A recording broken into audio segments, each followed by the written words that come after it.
Hai teman-teman. Kemarin kan kita sudah membahas pencernaan makanan dari mulut ya. Setelah dari mulut, makanan kita menuju kerongkongan. Kerongkongan adalah suatu saluran seperti tabung sepanjang 20 cm yang menghubungkan antara rongga mulut dengan lambung. Di dalam kerongkongan terjadi gerakan peristaltik, yaitu gerakan meremas-remas yang dilakukan oleh dinding kerongkongan untuk membuat makanan terdorong masuk ke dalam lambung. Berarti tujuan selanjutnya ke lambung ya, Pipo? Betul, Bol.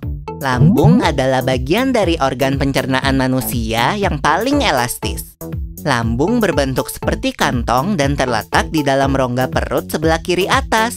Di dalam lambung, makanan mengalami pencernaan secara mekanis dan kimiawi. Pencernaan mekanis dilakukan oleh dinding atau otot lambung yang meremas dan mengaduk makanan. Pencernaan kimiawi dilakukan oleh getah lambung yang dihasilkan oleh kelenjar getah lambung.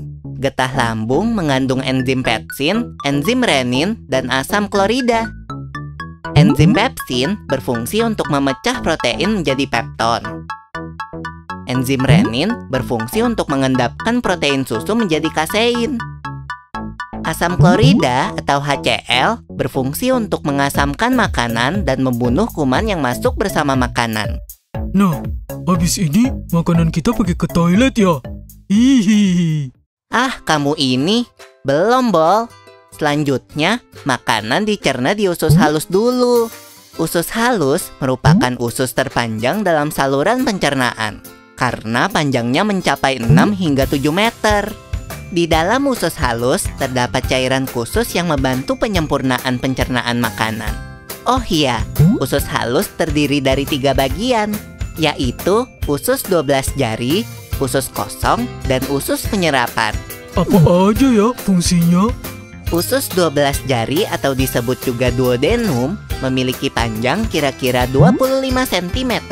Usus 12 jari mencerna makanan dengan bantuan getah pankreas dan getah empedu. Getah pankreas dihasilkan oleh kelenjar pankreas. Getah pankreas mengandung enzim-enzim berikut. Enzim amilase berfungsi mengubah zat tepung atau amilum menjadi zat gula atau glukosa. Enzim tripsin berfungsi mengubah pepton menjadi asam amino. Enzim lipase berfungsi mengubah lemak menjadi asam lemak dan gliserol. Kalau getah empedu dihasilkan oleh hati dan disimpan dalam kantong empedu. Getah empedu berfungsi untuk mencerna lemak. Selanjutnya, usus kosong atau jejunum terletak di antara usus 12 jari dan usus penyerapan. Usus kosong memiliki panjang sekitar 2,5 meter dan berfungsi untuk mencerna makanan dari usus 12 jari. Terakhir adalah usus penyerapan yang merupakan tempat penyerapan sari-sari makanan. Di seluruh permukaan dindingnya terdapat ujung-ujung pembuluh darah yang menyerap sari-sari makanan. Kemudian, sari makanan diedarkan melalui aliran darah ke seluruh bagian tubuh. Jadi makanan yang kita makan kembali lagi ke dalam tubuh kita ya? Iya, Bol. Habis itu, sisa makanan yang dicerna masih berlanjut ke usus besar. Nah, usus besar berfungsi menyerap cairan, vitamin, dan mineral dari sisa-sisa makanan yang telah diserap oleh usus halus. Pada usus besar, terdapat bakteri yang berguna untuk tubuh bernama E. coli yang berfungsi untuk membantu proses pembusukan sisa makanan. Proses pembusukan sisa makanan akan menghasilkan kotoran atau feses yang kemudian dikeluarkan melalui anus.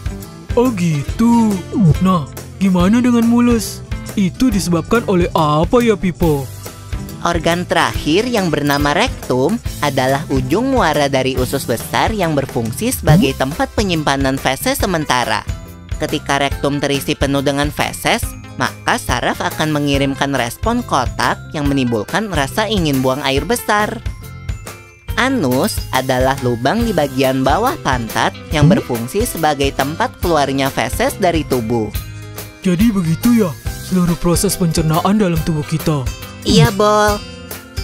Seenak-enaknya makanan yang aku makan, ujung-ujungnya untuk dibuang lagi. Tapi ingat, kan ada juga sari makanan yang menyebar menjadi energi untuk tubuh kita. Betul juga ya. Oh ya Pipo, ngomong-ngomong soal pencernaan, kamu pernah sakit perut gak? Tentu saja, Bol. Kenapa ya perut kita bisa sakit? Nanti akan kita bahas bersama di video selanjutnya ya, Bol.